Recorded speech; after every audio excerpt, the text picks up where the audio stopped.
So I just want to say good morning to you, Sally, and I would like to say to thank you very, very much for giving up your time this morning to give your voice to the Inclusion Dialogue podcast and allow our listeners some insights into how you have formed and developed your views on inclusive and special education over the years. It's a real pleasure to meet you, but can I first start off asking how you ended up working in the area of special and inclusive education? Maybe you could describe your career a little for our listeners.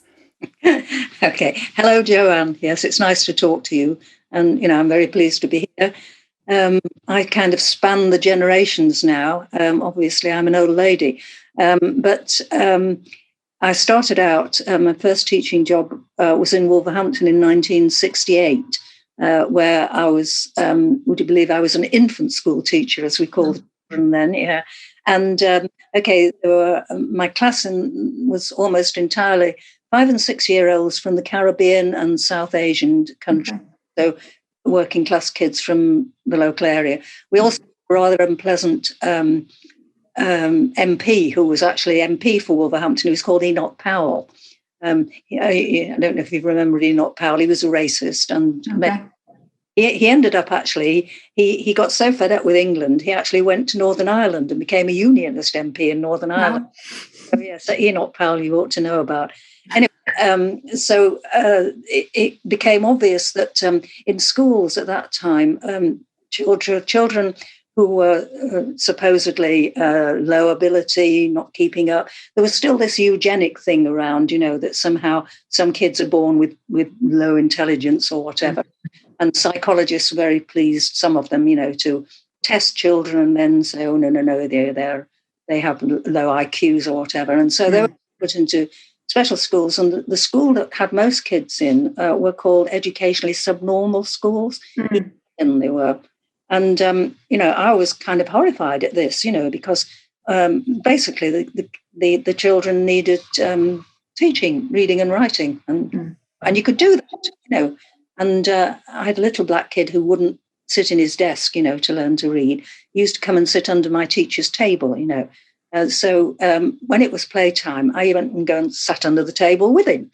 And over the year, I taught him to read, And so if you... Okay, I'm not advising everyone to do this, but if you adapt your classroom, to individuals who having children who are having problems or whatever, you can overcome this without having to fill out the forms and get them sent off into some kind of special education. Anyway, I was so taken up with this when I left teaching and went into, well, first of all, teacher training in the 1970s, teacher education, as we used to call it in those days. And then into working at Warwick University, doing a first big research project. I did my PhD on this issue of children being put into these special schools, ESN schools. And it was interesting that eventually these teachers it became kind of a scandal, that there were so many, particularly black children, and mixed race children being put into these educationally subnormal schools, that the schools were renamed Schools for the Social, Emotional and Behavioural Disorders. This is something that always happens in special education. You just keep inventing categories and renaming and so on, And sometimes they're legal and sometimes they're just descriptive categories. So anyway, it took... just this year, a black film director, Steve McQueen, decided he would do some films on the history of the black presence in Britain. And so Steve McQueen's series of films are quite well known now. They're called Small Axe, AXE. But he also did another one with a producer, Lynette Shannon. And her program was an hour-long study of this issue of ESN schools. And I was interviewed for it, and as were adults who had been through these schools. And I eventually wrote a blog, and I'll just read you what I said in the blog. It's a blog on this program, 28th of May, 2021, just a couple of months ago. My blog is entitled Britain's racist 1970s education policies still resonate today.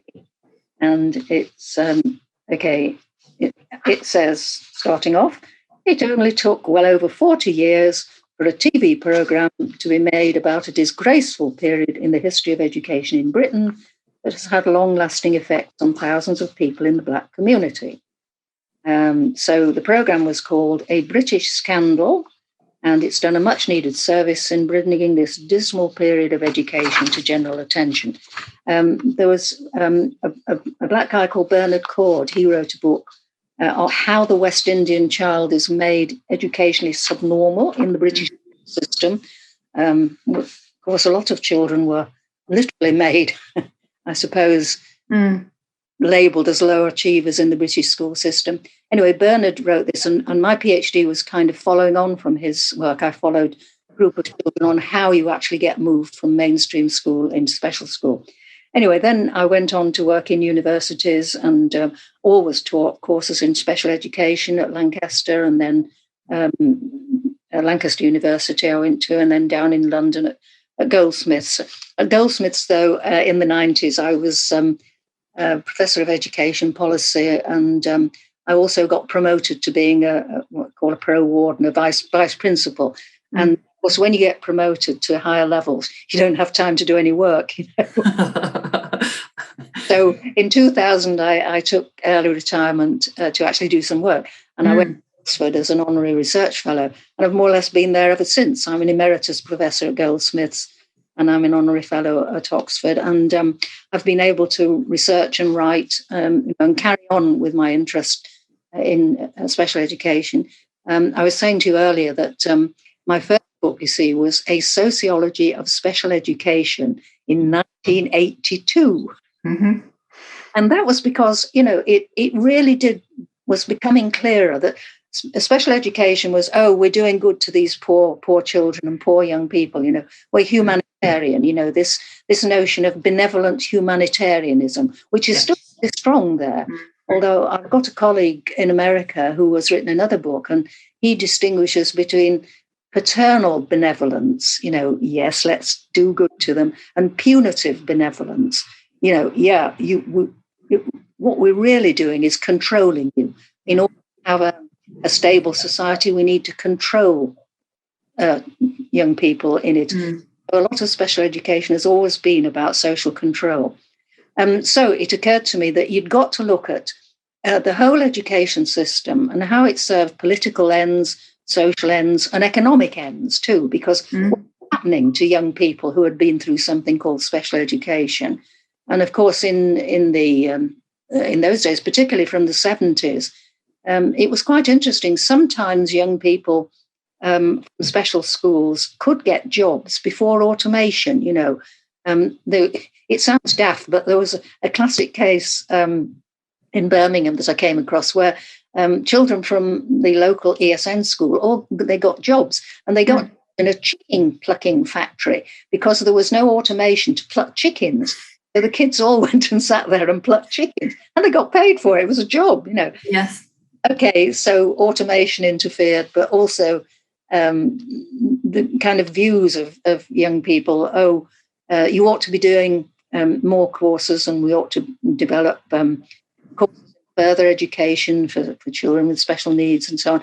And then, of course, there's the disability movement, which was very powerful, which with my friend Mike Oliver, who was one of the early people to say, look, it has social origins. It's not so much that you've got a disability, it's that the society around you is not geared up to live with people with a disability. So the social origins of disability were also a very powerful movement, together with people that I'm happy to say you've been interviewing people that are keeping up this critique of what this is all about. Why do you have to develop a separate system called special education into an education system? Can actually be made so that it is inclusive. But of course, it's very difficult to do that.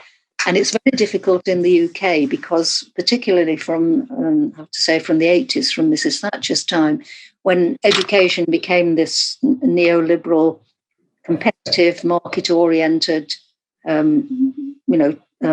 prop for that. That's what education is now. It's a prop for business, a prop for a so-called global knowledge economy. Yeah.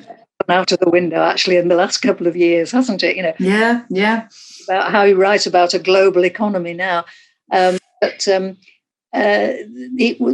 special education, became we've got to get as many people into some kind of education, into work, and then they too have got to be supporting this global economy, and we can't have people that are going to cost us. This was the other thing that was always there, was that if you have people you have to spend money on, oh dear, we can't have that. So to minimise numbers of people that we were economically responsible for, and this went against a whole view that if you're a citizen in a country, the state looks after you. It was actually something that we had this report in the 1942, and the whole idea of a welfare state actually should have been called a social security state, because welfare and benefits are all kind of, there's something we don't talk about. It's stigma, but actually it's social security. A country should look after all its people, and it should look after children, young people, adults without stigma, and you can do this. You can have an education system that could do that.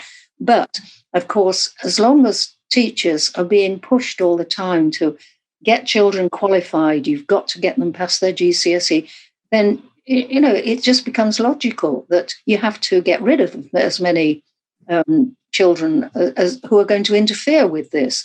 And if you're a teacher and you're being told, yes, unless you get X number of children through to a particular level in their tests, then the school will be affected, because then the school will be inspected by this. I shall reserve my on our Ofsted, that's a whole other story. But they're going to be inspected by this inspectorate, and then they're going to be told that they're in special measures or whatever, and then they're not going to get money, and their school is going to go down. It's not going to close, because you can't do that. You can't close schools, which was Mrs. Thatcher's idea. And schools are not going to close. They're going to carry on taking these children, who have issues and problems that the society has problems with. The children don't necessarily. We all develop at different rates, and if we could just accept this, that we're not going to keep labelling children, we're going to say, okay, we all develop at different rates and so on. And if we can get away with this, from this competitive ethos, sure, actually at the moment, how we do that, because it is so strongly embedded.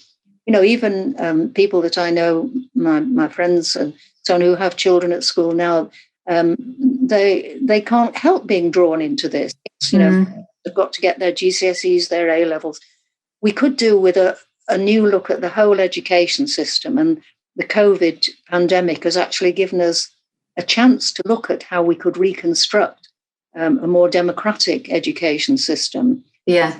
But I don't see many signs at the moment of that happening. But, I'm hoping that these all you younger people are going to take up and really to think seriously about that. I think it will be voting with your feet, because there's an increased voice, I suppose, of young people, certainly in the Irish debate and discussion, and in reviews of our equivalent to GCSE here are including the student voice, and it's very loud and it's very clear that the exam race isn't suiting them.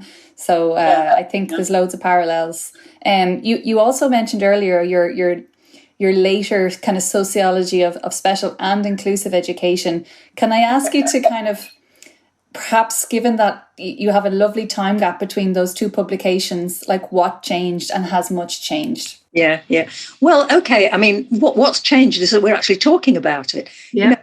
Because in the 60s, 70s,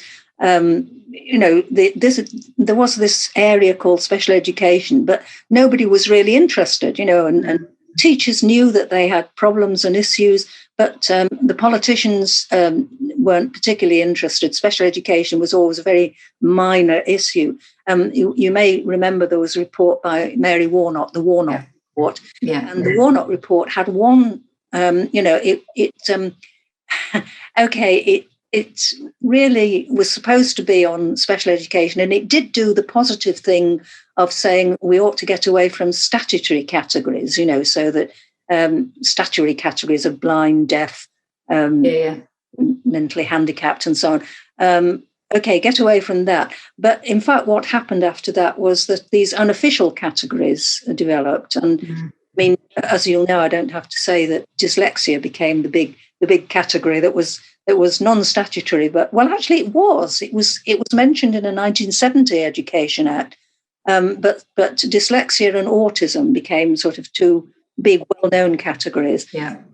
This autism is particularly interesting, and I'm hoping people will do some more critical work on this, because basically autism it used to be a stigma, that it was you couldn't admit to being autistic, couldn't admit it, but now they can, because it's sort of accepted that all social classes might have kids who are autistic, and therefore we talk about it, we can demand resources for it. So we've got a whole lot of new categories and so on, but at least people are talking about it and to realise, and young people too have a voice now. They never did, but young people have a voice to actually say, look, how I'm being treated is not right. They have groups and organisations now acting on their behalf, but if you hear it from them, it's much better than somebody speaking for them. So that's changed, definitely. There have been advances, but now we've got a situation where a lot of, over this last couple of years with the pandemic and dare I say it, with Brexit as well, a lot of young people have gone backwards in education, and they haven't been particularly well served. And children, young people with special educational needs definitely are the losers here. What we need to do now, and what all you younger people, sorry to be patronising, I don't know how young, but anyway, go on. Go on, yes. You've really got now to study this and to actually find out what is actually happening, both statistically, quantify it if you can, but also qualitatively. You need to talk to people, find out what's going on, and be able to say this, and then present this to politicians and to teachers, and try and help educationalists, what's going on. This is, we've got to get away from doing what I call, pretty stupid things. Like my favourite that I keep quoting is I read about this school in Hamburg in Germany, where groups of children were in an inclusion unit. Okay, the school had an inclusion unit, so the children who were low attainers and were problematic were in this inclusion unit. Now, they had to sit in chairs wearing special vests, and the vests were weighed down with sand. They had sand in the pockets of their jackets, and this was to keep them sitting down so they didn't get up and run around, as kids.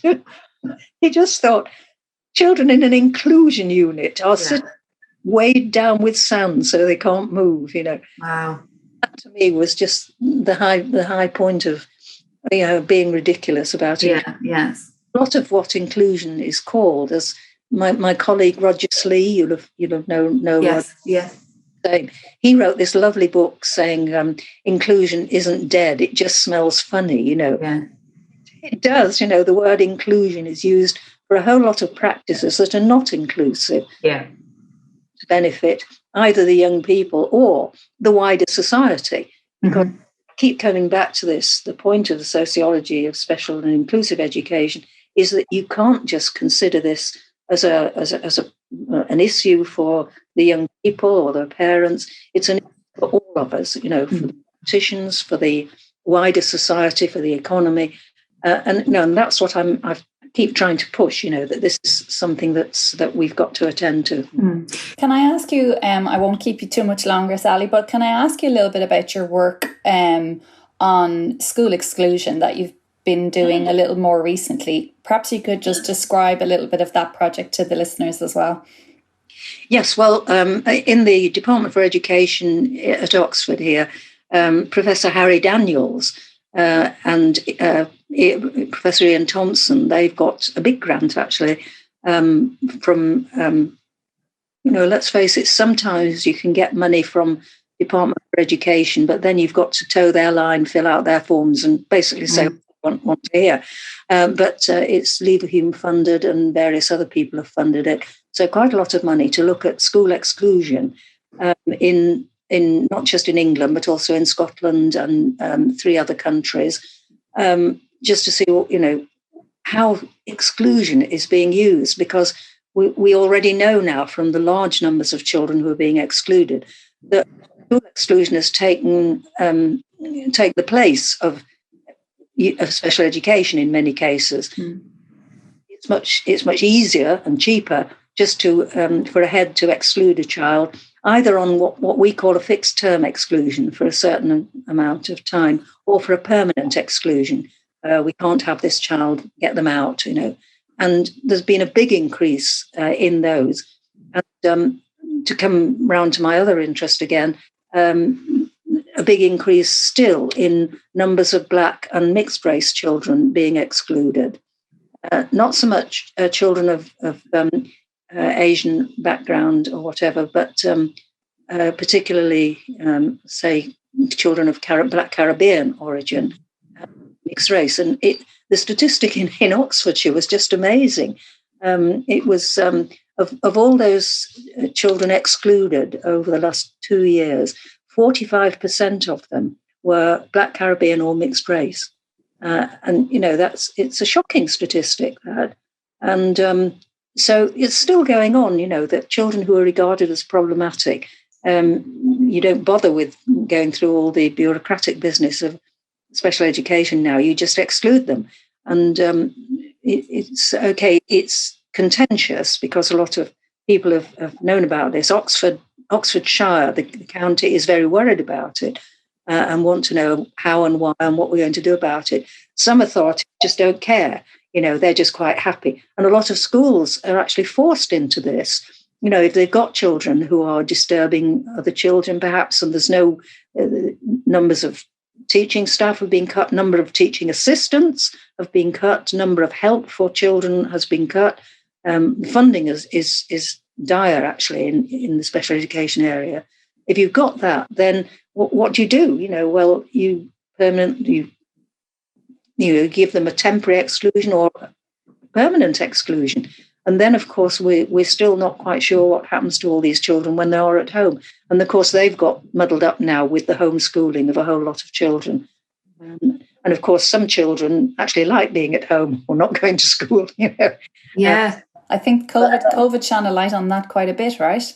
Well, exactly, yeah. I mean, this actually is very interesting because I've come across autistic children who actually, have said to me, well, look, it's okay. I don't have all this bother around me and other children. I can just learn on my own and you think, yeah, a lot of learning should be like this.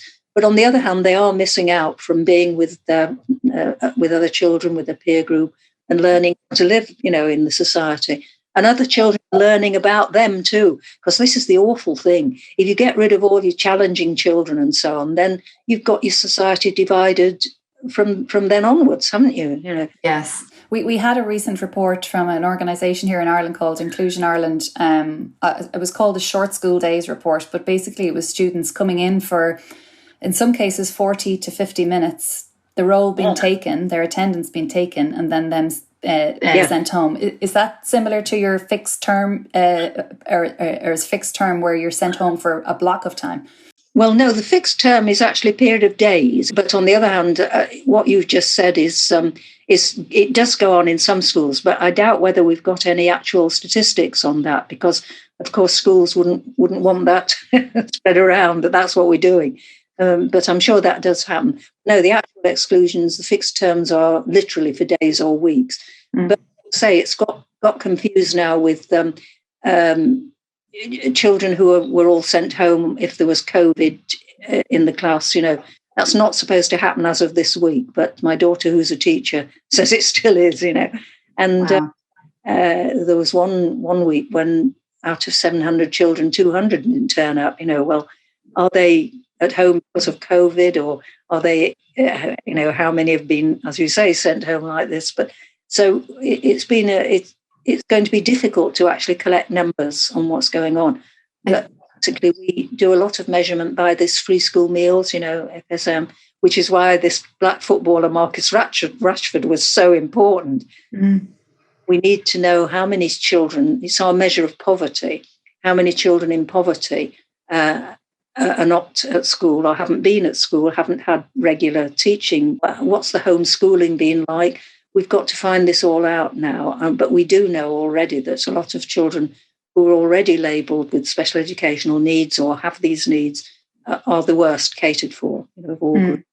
So we've got a lot of problems and a lot of work to do then. A lot of work to do, yeah. As you said, the stats aren't often there, and when they are there, they're not often very reliable. So it's a matter of trying to find as much as we can through. Absolutely, yes. And you need all sorts of research. You need to collect the data, as they say, but you need to actually talk to people. You need the qualitative interviews and with all people who are engaged in educational processes, and in your case also the churches, because yes, a quarter of children in England now are in some kind of religious schooling. So we have issues in some cases with religion, but yes, you need to bring in people from various religions and from the churches too. Absolutely. There's a lot of work to be done. Right. Better get to it. So it's all up to you younger ones, as I can now say. Sally, I am finished any questions that I have for you, although I would love to chat with you for much longer. But do you have anything that you think you'd like to finish on? Is there anything you think you'd like to raise, or is there anywhere you'd like to direct people to find out more? Well, what I'd like to see now is a lot more research. And I don't know, it's probably easier for you in Ireland because I think people listen to you much more. But here we have deaf politicians. They're interested in changing this competitive, market-oriented education system. And they know it's in a mess now, particularly because of COVID. It's going to get worse. We need good research now, and whether research results will be listened to is another question. But as I say, we need all kinds of research, and we need it to be listened to. And we also need to be sympathetic to teachers who actually have to cope with these issues day in, day out. And we also need to listen to the young people. So a lot more research on the young, with the young, desperately needed. So brilliant. I'm just sad that I'm old and can't get into it all. But I'm keeping going. Never give up. Never give up. Absolutely. Real pleasure to chat with you, Sally. Thank you so much for that.